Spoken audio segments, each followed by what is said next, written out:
E'tibor bergan bo'lsangizlar, men уже bu jadvalni to'liq ma'lumot bilan to'ldirdim. Shu formulani ishlatdim.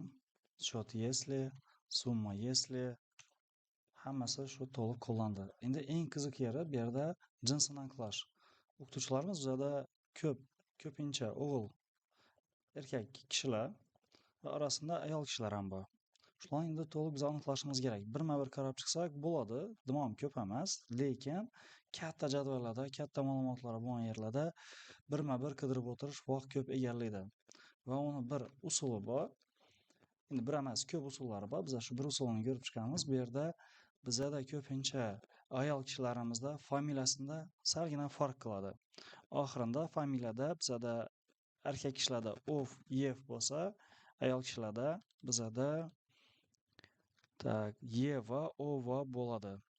Lekin biroz bir matnlarda, biroz bir jadvallarda bizada familiya ism alohida yozilgan bo'ladi. Masalan, bizada bu yerda Bobojanova va Gulxaya oxirida familiyasida o harf belgilangan. Lekin shu vaqtida biz aynan oxirida o boku deb ayol erkaklikni aniqlashimiz mumkin desak bo'ladi. Masalan, Abdullayeva, Bobojanova oxirida a harf bor deb. Lekin biroz bir vaziyatda masalan, Hafiza Sadullayeva Hafiza bu yerda bizada yana Hafiza emas, Sadullayeva Gulxoya deb yozilgan bo'lsa, oxirindagi harfni olsak, уже o harf bo'lar edi. Shu sabab bilan bizada erkakka aylanib ketar edi. Endi shu oldini olishimiz uchun biza kuru oxiridan emas, biza to'liq familiyasidan, to'liq matndan shu qismi bormikan, yo'qmikan.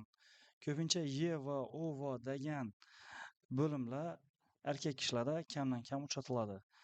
Bu tizimni biza 100% aniqlab beradi deb aytib bilamiz, lekin 90% matnlarda qo'llasak bo'ladi. Bu formulamiz bizada. Formulamizdan bir qator to'liq tushuntirib berishga harakat qilaman. Nusxalayman, Ctrl C. Bu yerda ulg'aytirib ko'rsatib qo'yaman. Shundan yetmay qoldi. Sargina bu yana ulg'aytiramiz. Yana formulamiz. Bu yerda agarda ham formula qo'llangan, agar keyin yoki bizada ova bilan yeva bo'lishi mumkin. Shuning uchun yokidan formulani qo'ydik, ili.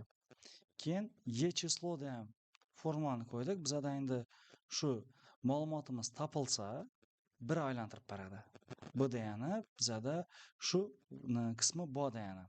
Bizada yesida ham formula matnlar bilan ishlab bilmaydi, kuru son bilan ishlaydi. 1 yoki 0. 1 bo'lsa ha, 0 bo'lsa yo'q.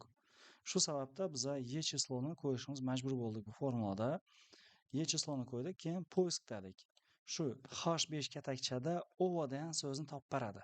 Shu topib bilsa, bo'lsa, ye chislo uni bir aylantiradi. Bir aylantirgani bu degani biz erkak yoki ayol dash qo'yishimiz mumkin. Bu topilsa, bir aylandi.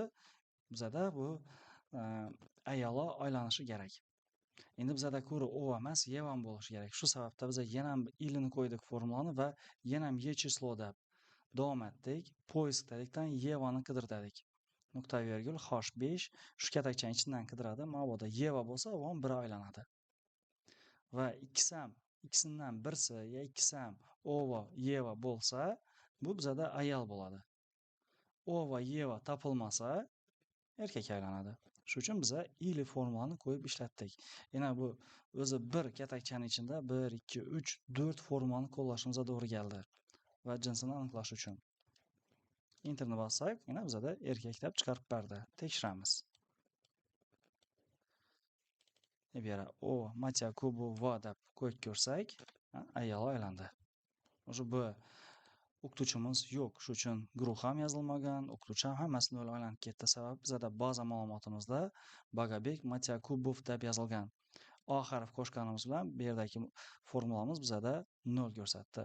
Lekin jinsini ayol dedi. Sababi bizada matnning ichida ova degan so'z paydo bo'ldi. Oni yo'qotamiz va bizani yanadir o'z holatiga keladi va erkakka aylanadi o'qituvchimiz. Bu yerdan tekshirsak, yana Sadullayeva Gulxoya.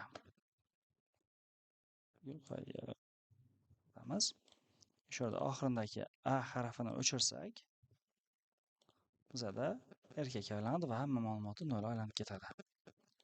Asosiy shu bizada Yeva bilan Ovani tekshirib beradi. Mana biz sizlar bilan yanadir qo'shimcha 4 formulani ko'rib chiqdik.